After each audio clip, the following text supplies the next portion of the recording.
Alhamdulillahi Rabbil Alamin.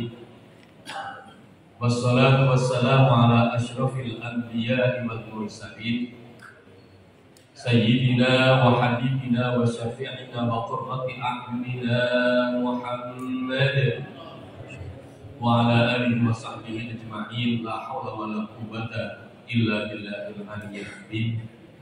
Yang terhormat Ketua Takmir, Ketua Pengajian, Bapak dan Ibu semuanya, para jamaah yang semoga senantiasa diberikan kesehatan, diberikan rahmat, diberikan nikmat, diberikan berkah di dini wa dunya hatta akhirah. Allahumma amin ya rabbal alamin. Mari bersyukur kepada Allah dengan ucapan alhamdulillahi rabbil alamin.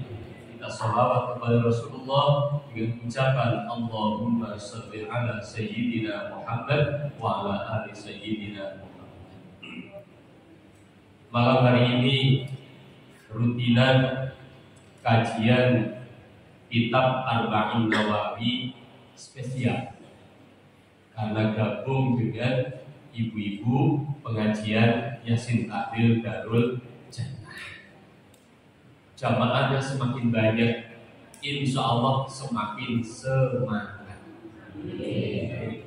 Tambah semangat ini, tambah semangat bapak-bapak.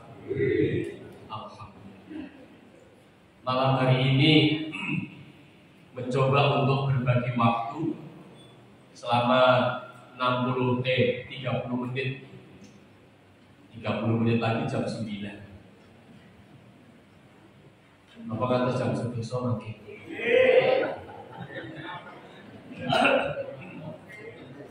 Oke, ini. Kita yang benar. Alhamdulillah, dipun sak cekape. Sing penting jelas. Nopo sing dipun sampaikan mudah-mudahan jelas dan kemudian bisa diamalkan. Amin ya rabbal alamin. Sesuai dengan urutannya, saya ingin menyampaikan hadis Arba'in Nawawi, hadis yang ke-6. Sudah sampai pada hadis yang ke-6, yang fotokopiannya sudah panjenengan terima.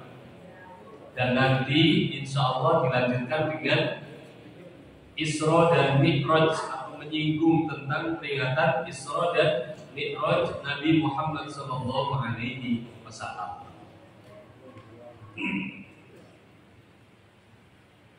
Hadis yang ke-6 ini menjelaskan tentang halal dan haram yang sudah jelas. Yang halal sudah jelas, yang haram sudah jelas.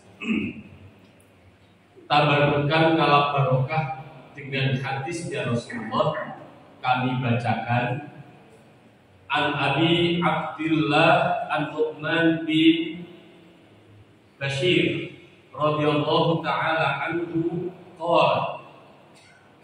Hadis ini diriwayatkan dari Abi Abdullah Nu'man bin Bashir radhiyallahu ta'ala anhu. Beliau berkata, Sami'tu Rasulullah sallallahu alaihi wasallam yaqul. Sahabat Bashir bin Nu'man mendengar Rasulullah menyampaikan sabdanya. Sabda Rasulullah bagaimana? Innal halala bayyinun wa innal harama bayyinun wa bainahuma umurun mushtabihat la ya'lamuhunna katsirun minan nas. Sesungguhnya yang halal itu bayyin, jelas, gamblang, genah. Cara wong Jawa welo-welo. Ceto welo. Sangat jelas. Yang halal sudah sangat jelas. Wa innal harama bayyinun, dan yang diharamkan pun sudah jelas. Wa bainahuma umurun mustabihat, dan di antara yang halal dan yang haram itu hukumnya mustabihat. Apa mustabihat? Tidak jelas. Yang halal jelas, yang haram jelas, yang tengah-tengah ini tidak jelas. tidak jelas kehalalannya, tidak jelas keharamannya. La ya'lamuhunna katsirun minan nas. Terkait dengan yang syubhat, tidak banyak yang tahu dari sebagian manusia. Atau dengan bahasa yang lain, mayoritas manusia tidak mengetahui yang mana yang syubhat itu. Kalau yang mayoritas itu tidak mengetahui, maka yang mengetahui yang syubhat hanya golongan yang minoritas, hanya kelompok sedikit. Siapa itu? Para ulama, para kiai yang sudah mempelajari ilmunya tentang syariat yang berdasarkan dari Al-Quran dan hadis Rasulullah Sallallahu Alaihi Wasallam. Kalau manusia kebanyakan orang awam tidak tahu bahwa itu adalah syubhat, maka karena tidak tahu, kadang melakukan yang syubhat, kadang makan yang syubhat, makan yang tidak jelas halal haramnya. Kenapa? Karena tidak tahu. Faman taqa syubhati faqad istabra li dinihi wa 'irdihi. Barang siapa yang menjauhkan diri dari sesuatu yang syubhat, maka dia membersihkan dirinya dan kehormatannya. Orang yang menghindarkan diri dari sesuatu yang syubhat, maka dia berarti orang yang menjaga dirinya dan juga kehormatannya. Kenapa kok menjaga dirinya? Karena kalau sesuatu yang syubhat itu dimakan, dan ternyata yang syubhat ini lebih mendekati yang haram, maka berarti dia memakan sesuatu yang haram. Oleh karena itu, orang yang memakan barang syubhat sangat besar kemungkinannya, sangat besar peluangnya memakan yang haram, sangat besar. Oleh karena itu, orang yang menghindarkan diri, orang yang menjaga dirinya tidak makan yang syubhat, berarti dirinya dijaga jangan sampai jatuh ke dalam neraka sebab memakan yang syubhat. Di samping menjaga dirinya juga menjaga kehormatannya. Nyuwun sewu, sesuatu yang syubhat itu sebenarnya rendah, nilainya rendah. Cara wong Jawa didahar boten pantes saja. Mergo didahar boten pantes, kok gelem dahar sesuatu yang tidak pantas, maka sebenarnya dia telah menjatuhkan dirinya sendiri dengan memakan sesuatu yang syubhat. Nyuwun sewu Bapak dan Ibu, kami contohkan sesuatu yang syubhat itu. Ini yang perusahaannya ada di Kediri, pabriknya juga ada di Kediri, dijual dalam bentuk krengsengan, dijual dalam bentuk keripik, dengan ada tandanya, maaf ini bukan kampanye, tetapi ada nomornya seperti nomornya paslon capres cawapres di antara 01, 02 dan 03. Itu jajanan ini, makanan ini itu ada angkanya 02. Apa itu? Ngapunten. Bekicot ini ulama tidak bisa menghukumi haram. Ulama tidak bisa menghukumi halal. Dicari dalam Al-Qur'annya tidak ketemu, dicari di dalam hadisnya tidak ketemu. Oleh karena itu kemudian para ulama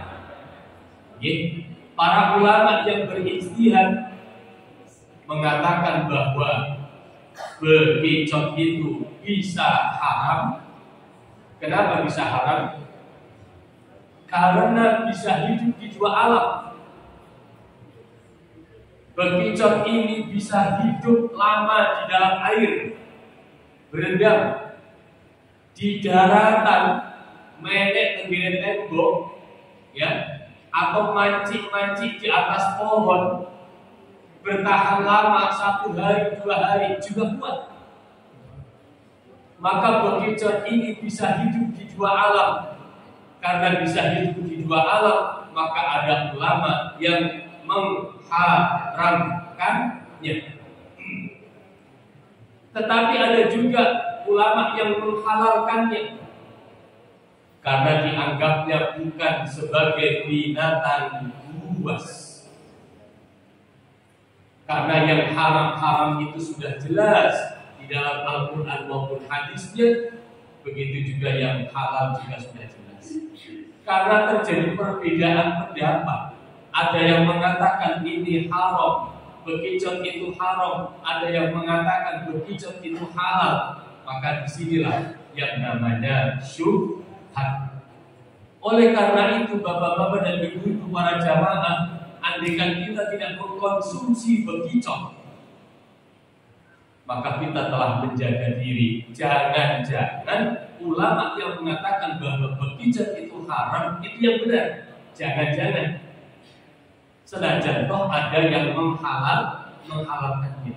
Ini yang dimaksud famarin taqasyubha faqad istabra li dinihi wa 'irdihi. Barang siapa yang menjaga diri dari memakan yang syubhat, maka dia telah menjaga dirinya dari jatuh ke dalam memakan yang haram.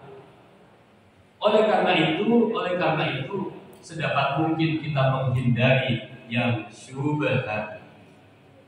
Wa man waqa'a fi syubhat waqa'a fil haram. Barang siapa yang jatuh di dalam kesyubhatan, maka dia jatuh di dalam yang haram. Karra'i yar'a hawlal himar, seperti seorang penggembala yang menggembala kambingnya, menggembala kerbaunya, menggembala sapinya, menggembala gembalaannya di tanah lapangan. Nggih, wonten suket tenggene sawah. Nyuwun sewu, sawah itu kan sudah ada batas-batasnya. Sawah yang ini milik si A, sebelahnya patok milik si B, sebelahnya patok lagi milik si C. Nah, kalau orang itu menggembala di sawah, kambing katakanlah memakan rumput, maka tidak mungkin akan tetap berada di satu tempat. Selesai dia akan jalan lagi, nyebrang ke tempat milik orang lain, nyebrang ke sawah milik orang lain, nyebrang ke kebun milik orang lain. Ini maksudnya. Jadi orang yang berani memakan syubhat, maka dia akan sangat mungkin untuk berani memakan yang haram. Sehingga orang yang jatuh di dalam syubhat, dia akan jatuh juga di dalam sesuatu yang haram. Bismillahirrahmanirrahim. Ini yang pertama. Hadis yang agak panjang ini menjelaskan tentang kehalalan dan keharaman. Para bapak dan ibu, dalam masalah makanan,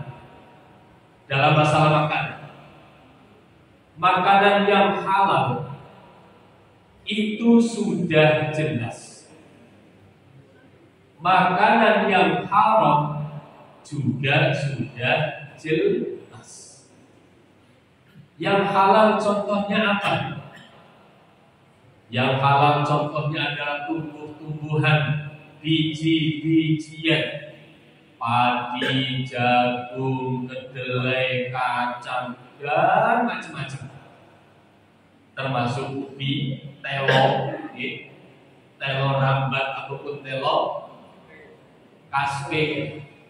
Itu adalah tanam-tanaman yang itu halal dimakan. Ikan halal dimakan, belalang, walang halal dimakan. Semua binatang laut halal dimakan. Semua binatang yang berada di dalam air halal dimakan. Yang haram dimakan adalah yang hidup di dua alam, di daratan bisa, di lautan atau di air juga bisa. Itu haram. Yang lain yang haram, hurrimat alaikumul maitatu, bangkai apapun haram. Menyembelih ayam, ternyata cara menyembelihnya tidak benar, maka dihukumi menjadi bangkai. Karena menjadi bangkai, maka yang mestinya ayam itu halal menjadi haram. Makanya ini terkait dengan sembelihan. Binatang yang harus disembelih, jadi halal tetapi harus disembelih, itu adalah binatang. Misalnya ayam itu halal, tetapi agar halal dimakan maka harus disembelih. Kambing halal, tetapi agar halal memakannya harus disembelih. Sapi, kerbau, kuda dan semacamnya itu halal dagingnya, tetapi harus disembelih dan sembelihannya juga harus benar. Maka tidak boleh, haram hukumnya tidak menyembelih tetapi memotong sebagian anggota tubuhnya. Panjenengan punya sapi, andaikan ngesop buntut sapi, enak apa bener? Sop buntut sapi enak apa bener? Enak. Sapinya tidak disembelih, buntutnya dipotong. Nah, sapinya tidak disembelih, buntutnya dipotong. Kenapa? Saya hanya butuh buntutnya saja untuk saya sop. Sapinya biar hidup, maka dipotong buntutnya. Nah, yang semacam ini tidak halal alias haram. Kenapa? Karena kehalalan binatang itu harus disembelih dan cara menyembelihnya dengan cara yang benar. Mulane nuwun sewu Bapak dan Ibu, kalau kita mau jeli, panjenengan coba perhatikan ayam yang kita beli yang sudah dalam bentuk niku sing sampun dicambuti bulune, pokoknya tumbas teng pasar. Coba perhatikan ini lehernya. Ya Allah, seperti butuh disembelih. Saking kecilnya. Niku pripun carane? Apa mau kekek mboten mawon? Dalam lah iya, kok lubangnya cuma sedikit. Padahal untuk menyembelih ayam yang syar'i, yang benar secara hukum Islam adalah dua uratnya harus putus. Urat untuk bernapas dan urat untuk jalan makanan ini harus putus. Maka biasanya kalau kita menyembelih sendiri itu kan lebar. Kenapa? Untuk putus. Nah, tapi coba kalau panjenengan beli di pasar, ini sudah dicabuti bulunya. Jenengan perhatikan itu lehernya. Masya Allah, sangat sempit. Ini mati mergo nopo? Mergo disembelih atau mergo nopo? Nyuwun sewu. Malah kalau melihat di pasar, mungkin pasar Banjaran atau mungkin pasar Setoro Gede, ada yang cerita entah ini benar atau hoax. Kalau habis disembelih, langsung dilemparkan ke dalam air yang panas. Kalau memang dilemparkan ke dalam air yang panas, maka matinya ayam ini bukan karena disembelih, tetapi matinya ayam karena dimasukkan ke dalam air yang panas. Nah, kalau semacam ini, ayamnya tidak halal. Masya Allah. Mulanya saja ini jogo-jogo, nek pengen mangan ayam, mendingan beleh dewi. Aduh. Pon, sing penting ya mawon. Ora usah dipikiran macam-macam pun, pokoknya Bismillahirrahmanirrahim. Makanya pikir macam-macam keyup orang doyan mangan. Nyuwun sewu. Niki kan angsal berkah. Gitu. Lawan apa iki? Ayam. Pun kita mau makan berat, makan berkat, terus kemudian ingat Pak Mufid tadi menyampaikan di dalam masjid. Iki kira-kira halal moga, iki beleh bener moga, wah masih kemangan di pengen. Gila, pun gak usah pikir macam-macam. Pokoknya sing penting wis husnudzon mawon, sing nyembelih yo wong Islam gitu, sing nyembelih yo wong Islam, sing beleh yo wis paham, insyaallah sembelihane halal. Bismillahirrahmanirrahim. Ya, kata mawon. Makanya boten kepikiran terus. Gara-gara kepikiran paling boten dah. Ini contoh bahwa yang halal itu jelas, yang haram juga jelas. Bapak dan Ibu sekalian, ini kandungan secara singkat hadis ini. Berikutnya di dalam hadis ini juga disebutkan wa inna likulli ala wa inna likulli malikin himad. Ala wa inna himallahi maharimuhu. Ala wa inna fil jasadi mudghatan idza salahat salahal jasadu kullu wa idza fasadat fasadal jasadu kullu ala wahyal qalbi. Isi dari hadis ini yang berikutnya menjelaskan tentang hati yang ada di dalam tubuh manusia. Rasulullah mengingatkan wa inna fil jasadi mudghatan, bahwa di dalam tubuh kita ini ada mudghah, sekepal daging. Daging yang besarnya satu kepal. Sak kepal kita ini sak kepal. Daging besarnya sak kepal. Idza saluhat jasadu kullu, apabila daging sekepal ini sehat, baik, maka seluruh tubuhnya akan baik. Wa idza fasadat jasad kullu, tetapi apabila daging yang sekepal ini rusak, tidak sehat, sakit, maka sakit juga seluruh tubuh. Ala wahyal qalbu, ingatlah bahwa sekepal daging ini namanya hati. Bapak dan Ibu, hati kita.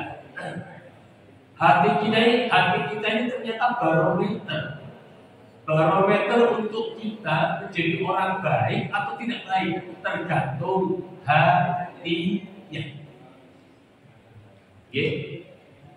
Tergantung hatinya. Dan ternyata hati ini kan tidak ada yang tahu kecuali Allah Subhanahu wa Ta'ala. Mulai nyuwun sewu, mohon maaf, ada orang yang ahli ibadah, sregep jamaah, sregep ngajine, sregep posone, sregep infake, sregep ibadah-ibadah yang lain, tetapi ketika hatinya jelek, maka ibadah-ibadah yang dilakukan itu bukan lillahi ta'ala, tetapi niatnya lain. Kenapa? Karena hatinya tidak baik. Niatnya sudah bukan niat karena Allah, tetapi niatnya agar mungkin mendapatkan pujian, niatnya agar disebut sebagai orang yang soleh, niatnya agar disebut sebagai orang yang pintar, niatnya agar disebut sebagai orang yang dermawan, macam-macam. Kenapa bisa seperti itu? Karena hatinya tidak baik. Atau bisa juga bapak-bapak dan ibu-ibu, ibadahnya kenceng, tapi ngerasani deh Nah nyapa ngrasani mergo atine dereng saged ditompo. Karena hatinya belum bisa dikendalikan. Masya Allah, tonggone tumbas sepeda motor panas. Sing panas nongone aku ini. Baru tumbas motor lah tonggone kok ngedune TV, tumbas TV panas nih. Kenapa sih panas? Aku ini. Jadi munculnya rasa hasud, dengki, iri, dan macam-macam. Ini karena hatinya adalah tidak baik, hatinya sakit, hatinya tidak bersih. Kalau orang itu hatinya baik, ketika ada tetangga beli sepeda motor, alhamdulillah, berarti sedang mendapatkan rezeki. Ketika tetangganya kemudian beli TV, alhamdulillah, berarti sedang mendapatkan rezeki. Senantiasa husnudon kepada Allah Subhanahu wa ta'ala. Loh, tonggoku tuku motor, tonggoku tuku TV, aku kok durung. Percaya saja kepada Allah bahwa Allah itu sudah membagi rezeki. Maka orang yang hatinya bersih, orang yang hatinya sehat, dia akan senantiasa percaya kepada takdir, kepada keputusan Allah Subhanahu wa ta'ala, sehingga tidak mudah iri hati, dengki, dan lain sebagainya. Ini pelajaran yang kedua dari hadis Rasulullah Sallallahu Alaihi Wasallam. Hadis ini ada kaitannya dengan hadis yang lain kepada Ibu. Poin yang ketiga, bahwa hadis yang menjelaskan tentang halal sudah jelas, haram sudah jelas, ini menempati sepertiga Islam. Maksudnya sepertiga Islam bagaimana? Kalau kita mengamalkan ini, hanya memakan yang halal saja, menghindarkan yang syubhat, menghindarkan yang haram, maka kita sudah memegang sepertiga agama Allah Subhanahu wa ta'ala. Sepertiga sudah didapat. Yang sepertiga lagi itu adalah hadis yang nomor 2 yang sudah kita bahas.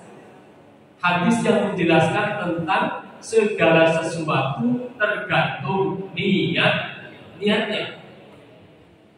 Kalau kita bisa mengamalkan hadis segala sesuatu tergantung niatnya, maka kita akan niat yang baik, niat yang baik, niat yang baik, niat yang baik, niat yang baik. Apapun yang kita lakukan, meskipun tidak ibadah sebenarnya, termasuk tidur atau makan, itu kan bukan ibadah. Tetapi kalau kita amalkan hadis ini, kita mau tidur, kita niat yang baik, kita mau makan, kita niat yang baik, kita mau ke rumah tetangga, niat yang baik, semuanya diniati.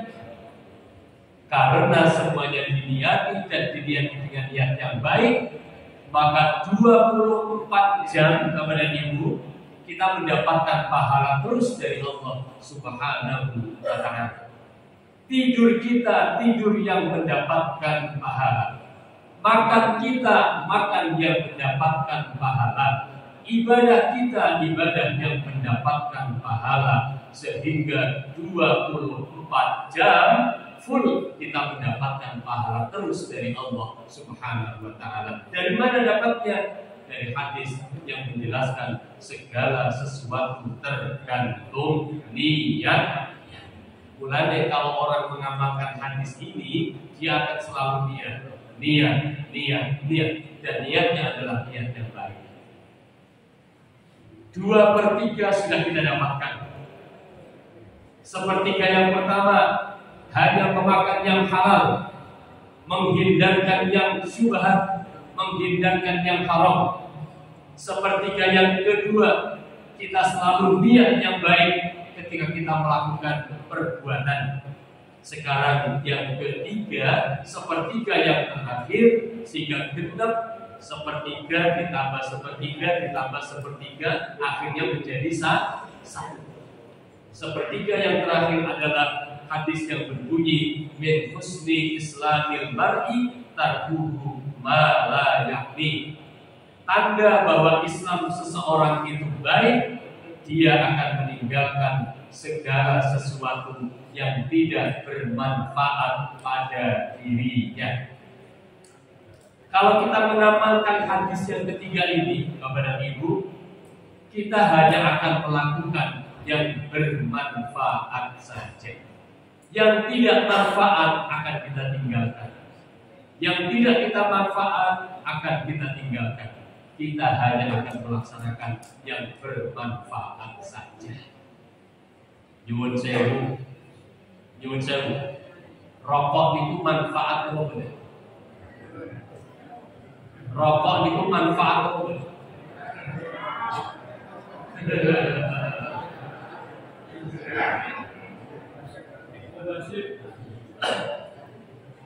Kalau di dalam bungkusnya tertulis bahwa merokok itu bisa menyebabkan kanker, bisa menyebabkan bla bla bla.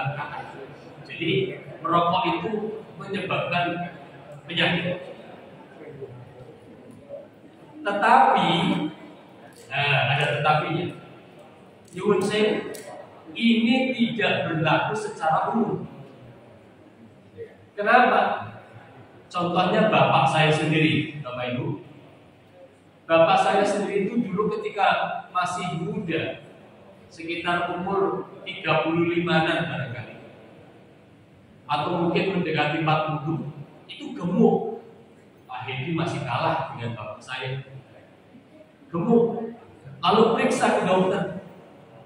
Loh, kali dokternya lo malah dikengken rokok supaya tidak gemuk. Ini dokter mau membunuh atau apa ini? Saya itu, bapak itu merokok setelah disuruh merokok oleh dokter. Alhamdulillah bapak saya umurnya panjang, meninggal dalam usia 83 tahun pada tahun 2016 kemarin. 83. Jadi bapak sehat karena merokok yang diperintah oleh dokter. Kan aneh kata ini. Berarti untuk bapak saya merokok adalah bermanfaat. Kalau misalnya panjenengan ada yang merokok, dengan merokok lalu panjenengan waktu dan ternyata paru-parunya kena, berarti rokok tidak manfaat untuk panjenengan. Karena tidak manfaat untuk panjenengan, tinggalkan. Kalau kita mau melaksanakan hadis ini, bahwa tanda sempurnanya iman atau Islam seseorang adalah meninggalkan yang tidak perlu, meninggalkan yang tidak manfaat bagi diri. Jadi satu masalah bagi orang lain, bagi si A bisa manfaat, bagi si B tidak manfaat. Maka kita tinggal menimbang-nimbang, kembalikan kepada diri kita masing-masing. Ini manfaat gak untuk saya? Oh gak manfaat, gak tak lakoni. Ini manfaat gak untuk saya? Oh manfaat, tak lakoni. Harus benar. Bapak-bapak dan ibu sekalian, kalau kita bisa mengamalkan 3 hadis ini, sempurna Islam kita. Saya sempurna Islam kita. 1, tentang halal dan haram, yaitu hanya memakan yang halal saja, hanya mengkonsumsi yang halal saja, yang syubhat dan yang haram kita tinggalkan. Yang kedua, segala sesuatu diniati dengan niat yang baik. Segala sesuatu diniati dengan niat yang baik. Sampai kita menuju ke tempat yang tidak baik pun, misalnya naudzubillah min dzalik, menuju ke lokalisasi. Tapi kalau niatnya baik, maka itu pun akan dibalas oleh Allah Subhanahu wa ta'ala. Kan ada kisah. Orang yang kaya, setiap malam itu dia membeli minuman keras 1 jerigen berwakai, kemudian membeli pelacur 3, 4, 5 sesuai dengan jumlah kemampuan uangnya, itu setiap malam. Sampai kemudian orang ini mati, meninggal dunia, tetangganya tidak ada yang datang. Kenapa tidak ada yang datang? Karena menganggap bahwa orang ini adalah perilakunya jelek. Kenapa jelek? Membeli minuman keras 1 jerigen setiap malam, membeli pelacur setiap malam. Dianggapnya jelek, maka masyarakatnya tidak mau. Tetapi Raja Ma'mun Al-Murad zaman Abbasiyah datang. Beliau yang memandikan, beliau yang mengkafankan, beliau yang menyolati, dan beliau yang memakamkan. Masyarakat desanya heran, kenapa raja sendiri yang turun tangan? Ternyata raja ini kemudian bertanya kepada istrinya. Sebenarnya raja itu mendapatkan semacam koyok bisikan, Openono itu adalah walinya Allah, itu adalah kekasih Allah yang meninggal, yang masyarakatnya tidak mau untuk mengopeni kita.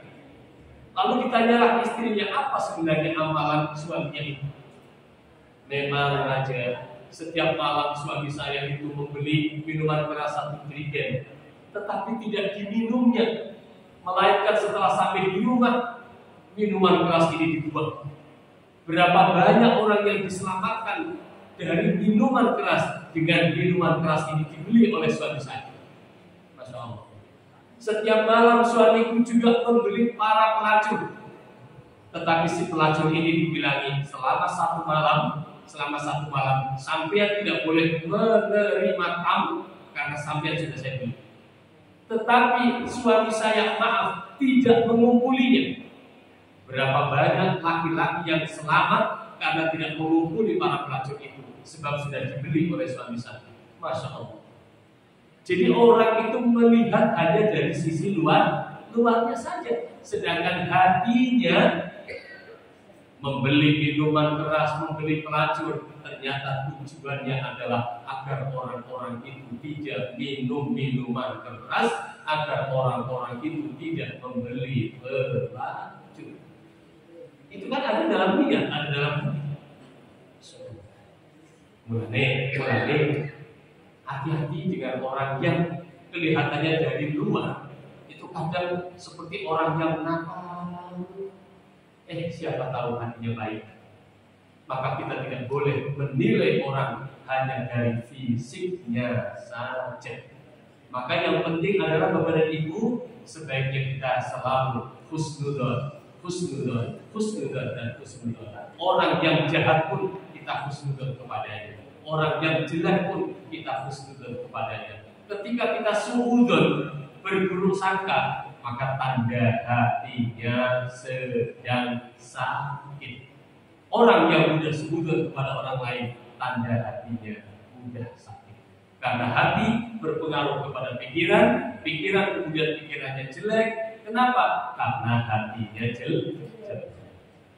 Tiga kandungan yang ada di dalam hadis Rasulullah Sallallahu Alaihi Wasallam. Masih mau lanjut Isra Mi'raj? Masih mau lanjut Isra Mi'raj? Masih mau lanjut Isra Mi'raj? Jadi kan bukan kesel toh.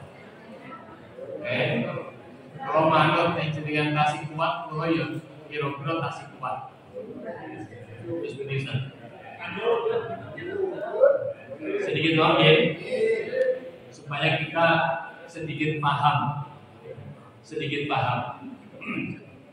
Seberapa jam balik? Ya 1 jam itu. Ini jam 9 lebih 10 gitu. Seberapa jam maksimal? Bapak dan Ibu sekalian, kita pindah kepada masalah Isra dan Mi'raj Nabi Muhammad Sallallahu Alaihi Wasallam. Ayatnya menyebutkan surat Al-Isra ayat 1, juz 15 ayat 1. A'udzu billahi minasy syaithanir rajim. Bismillahirrahmanirrahim. Subhanalladzi asra bi'abdihi lailan minal masjidil haram ilal masjidil aqsa alladzi barakna hawlahu linuriyahu min ayatina innahu huwas samiul basir.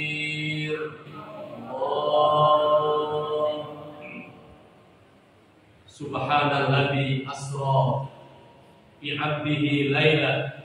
Maha suci Allah, Zat yang telah memperjalankan hambanya, yaitu Nabi Muhammad SAW, pada suatu malam atau di dalam satu malam, minal masjidil haram ilal masjidil aqsa, dari masjidil haram yang ada di Makkah ilal masjidil aqsa, sampai ke masjidil aqsa yang ada di Palestina, yang sekarang menjadi rebutan Israel. Alladzi barakna haulahu, yang telah aku berkahi di sekelilingnya. Antara Mekah sampai dengan Palestina itu adalah negara-negara yang diberkahi oleh Allah. Linuriyahu min ayatina, supaya aku tunjukkan tanda-tanda kebesaranku, kata Allah. Innahu huwas samiul basir, sesungguhnya Allah itu Zat yang Maha mendengar dan Zat yang Maha melihat. Bapak dan Ibu, Isra ini diperjalankannya Rasulullah dari Masjidil Haram ke Masjidil Aqsa. Diperjalankan. Rasulullah itu tidak jalan sendiri. Kalau Rasulullah jalan sendiri berarti naik kendaraan umum. Apa kendaraan umumnya? Kuda ataupun onta, itu kendaraan umum. Karena belum ada mobil, belum ada pesawat. Jadi Rasulullah naik kendaraan umum.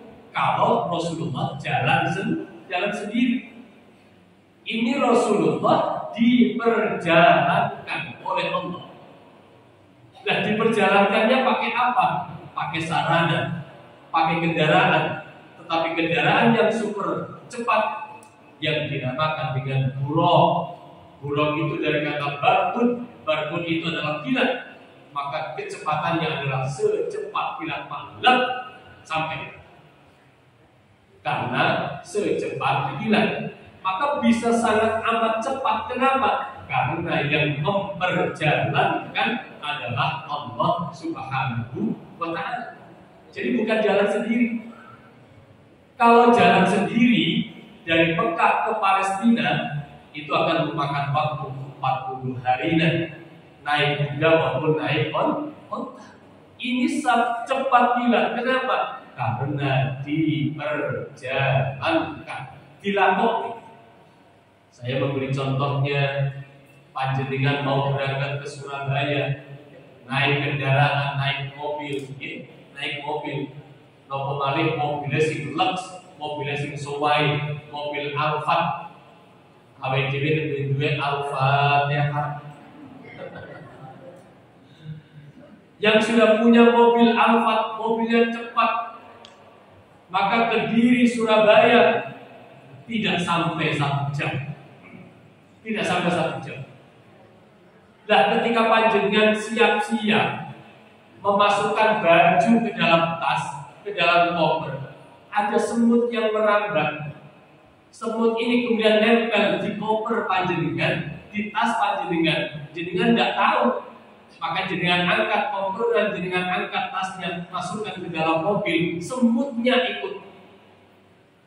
Naik Alphard, dalam waktu 1 jam sampai di Surabaya. Semutnya juga sampai di Surabaya. Harus ngomong kan? Semut yang jalannya tunuk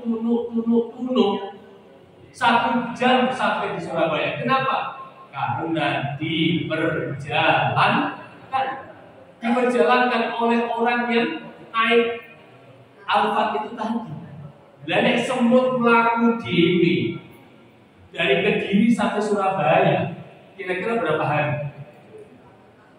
Yo mbok seminggu, mbok 20 dino, mbok 30 dino, yo nek teko. Nek gak teko. Gila betul. Ini namanya semut diperjalankan. Karena semut diperjalankan dia cepat. Rasulullah dari Masjidil Haram Makkah, Masjidil Aqsa Palestina diperjalankan oleh Allah sehingga sangat cepat. Isra ini horizontal, Mekah Palestina horizontal. Mi'raj naik langit 1, 2, 3, 4, 5, 6, 7 tembus ke atas lagi. Entek-entek aneh. Mulai jenenge Sidratul Muntaha. Sidratul Muntaha entek-entek aneh paling dhuwur. Muntaha pol-polane sing paling atas. Yang paling atas sendiri. Masya Allah. Kalau orang yang sudah pernah umroh dan umrohnya itu plus ziarah Masjidil Aqsa, Palestina, maka akan melihat di sana masih ada sampai sekarang tanah yang dulu dipijak oleh Rasulullah ketika mau naik ke langit 1, tanah ini jebol. Arep ngetutne kan Rasulullah, mau mengikuti Rasulullah, tetapi kemudian ditahan. Dan ditahan ini tanahnya ngambang, gantung. Tidak kemudian jatuh lagi, tidak gantung. Lalu kemudian dicungkup, dikasih ruangan kayak dene makam Ibrahim, bisa melihat seperti itu bekas telapak kaki Nabi Ibrahim, makam Ibrahim. Makanya di Palestina tanah yang jebol itu juga seperti itu bisa kita saksikan. Masya Allah, ini adalah tanda-tanda kebesaran Allah, tanda-tanda kekuasaan Allah. Tanah jebol tetapi tidak jatuh lagi. Padahal mestinya bumi itu memiliki gaya gravitasi, mestinya kan ya jeblok. Itu buat, Masya Allah, aneh dong. Pun, Bapak dan Ibu, Mi'raj adalah vertikal. Rasulullah bertemu dengan Allah Subhanahu wa Ta'ala. Hasilnya Mi'raj itu apa? Hasilnya Mi'raj adalah perintah sholat yang asalnya 50 waktu, tinggal 5 waktu saja. Menjadi zuhur, asar, maghrib, isya, subuh, 5 waktu. Bayangkan kalau Rasulullah waktu itu tidak bolak-balik karena diberitahu oleh Nabi Musa yang ada di langit ke-6. Nabi Musa ada di langit yang ke-6. Langit itu ada pintunya masing-masing. Jadi ini lawangi pintu langit. Mulai kadang kita kan berkata, kita sedang berdoa, memohon agar pintu langit dibuka. Langit ada pintunya, dijaga oleh malaikat. Dan ada nabi-nabi tertentu yang ada di situ. Kamu terus terang, kalau bener kapal satu persatu, sing tak eling-eling Nabi Musa di langit yang ke-6, Nabi Ibrahim di langit yang ke-7. Itu tingkatan. Lah Nabi Musa yang ditemui oleh Rasulullah setelah menghadap Allah di Sidratul Muntaha, tanya kepada Nabi kita, "Putuku Muhammad, dalam kenapa engkau dipanggil oleh Allah?" Saya disuruh melaksanakan sholat berapa kali? 50 kali. Masya Allah, tidak akan kuat cucuku, tidak akan kuat. Saya ini orang yang tinggi besar yang kuat, umat saya juga begitu, tidak mampu melaksanakan amanat itu. Lalu bagaimana Mbah Musa? Kembali kepada Allah, minta dikurangi. Rasulullah naik lagi menghadap Allah, ya Allah, minta dikurangi. Allah mengurangi 5, turun lagi, ketemu lagi dengan Nabi Musa. Bagaimana? Alhamdulillah sudah dikurangi 5, tinggal 45. Cucuku belum kuat, naik lagi, minta dikurangi lagi. Matur malih teng Gusti Allah, ya Allah, mohon dikurangi. Ya udah tak kurangi 5. Terus bolak-balik sampai akhirnya tinggal 5 waktu saja. Ini pun oleh Nabi Musa, meskipun sudah tinggal 5, oleh Nabi Musa disuruh naik lagi, masih belum kuat. Masih belum kuat. Naik lagi, minta diskon lagi, minta dikurangi lagi. Apa jawaban Rasulullah? Ngapunten, sampun izin kula bolak-balik ing Solo, sampun izin kula. Lah terus piye? Untuk dongane mawon, muga-muga kula sakutan kula sanggup melaksanakan perintah salat 5. Pak, andekan kanjeng Nabi munggah malih kali siji kira-kira sopenan nggih. Salat sedina mung sepisan. Kira-kira cocok apa mboten?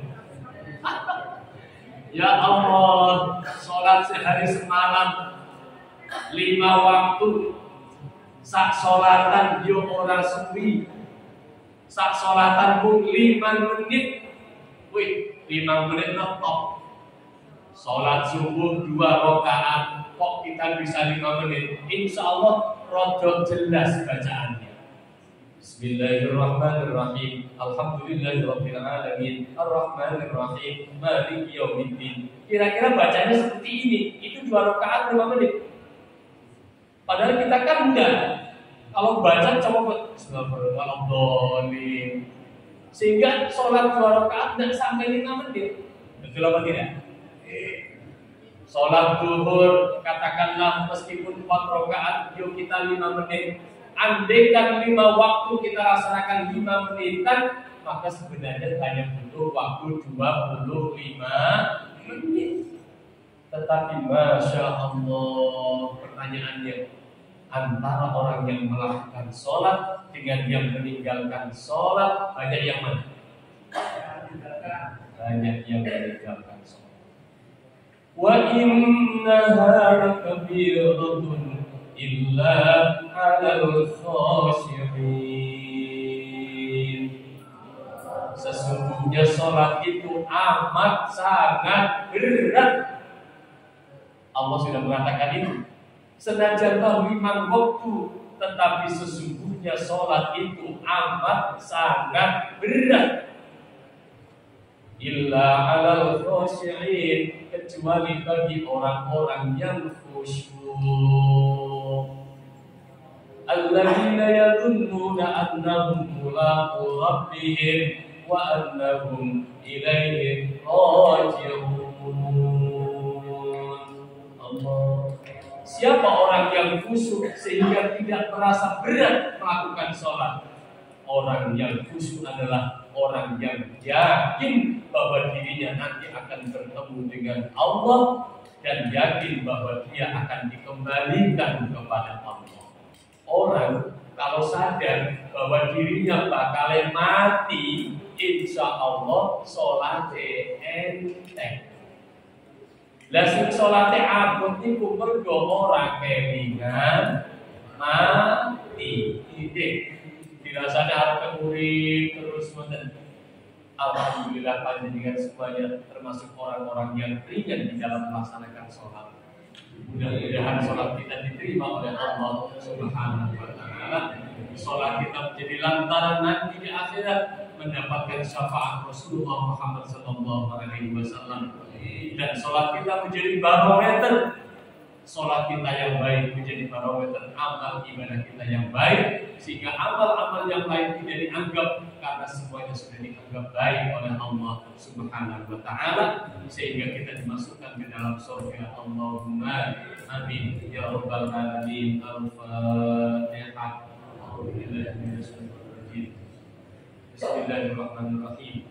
Alhamdulillahirabbil alamin. Ar-Rahmanir-Rahim. Maliki yaumiddin. Iyyaka na'budu wa iyyaka nasta'in. Ihdinas siratal mustaqim. Siratal ladzina an'amta 'alaihim ghairil maghdubi 'alaihim waladdallin. Amin. Allahumma shalli wa sallim wa barik ala sayyidina Muhammad wa ala sayyidina Muhammad. Walhamdulillahirabbil alamin. Allahumma anfa'na bima 'allamtana wa 'allimna ma yanfa'una wa zidna 'ilman nafi'an mubarakan في الدين والدنيا والآخرة.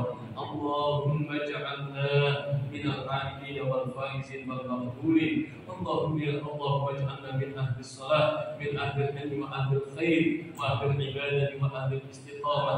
واجعلنا يا الله من عبادك الصالحين، واجعلنا يا الله من عبادك الشاكرين، واجعلنا يا الله من عبادك المتقين، واجعلنا من أهل طاعتك وخشيتك أجمعين يا أرحم الراحمين. ربنا آتنا في الدنيا حسنة وفي الآخرة حسنة وقنا عذاب النار. صلى الله على سيدنا محمد وعلى آله وصحبه وبارك وسلم. سبحان ربك رب العزة عما يصفون والسلام على المرسلين والحمد لله رب العالمين. الفاتحة.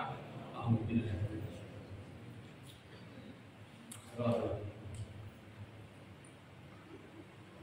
Perkataan para bapak, bapak ibu jamaah sekalian sebenarnya masih bisa panjang karena horizontal itu bagaimana, vertikal itu bagaimana, tetapi waktu juga yang membatasi kita.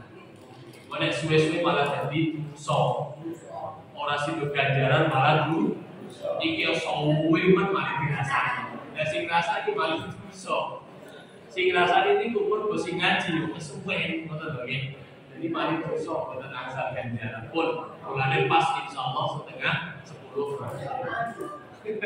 Dengan pangapunten, mudah-mudahan manfaat, mudah-mudahan berkah. Amin ya rabbal alamin. Wallahu muwaffiq ila aqwamit thoriq. Wassalamualaikum warahmatullahi wabarakatuh. Waalaikumsalam warahmatullahi wabarakatuh. Alhamdulillahirabbil alamin. Juga tadi tausiah kalau kita pakai Nawawi, Arba'in Nawawi dan juga Rumah Islamiyah, kita bisa mengambil hikmahnya dan juga semoga yang kita makan pada malam hari ini sudah kuriasi dan juga takdir sampai pada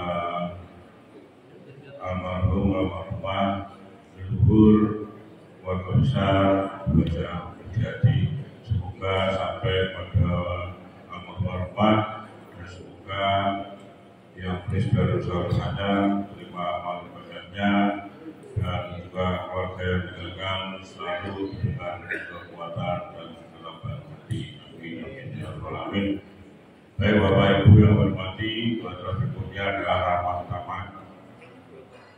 Monggo menikmati soto yang disediakan oleh Bu Haja Mulyadi di belakang, ramah taman belakang, dan untuk itu pada malam hari ini dari bersama di sini kami atas nama takdir yang mohon maaf yang sebesar-besarnya dengan segala dan kekurangan dan juga mungkin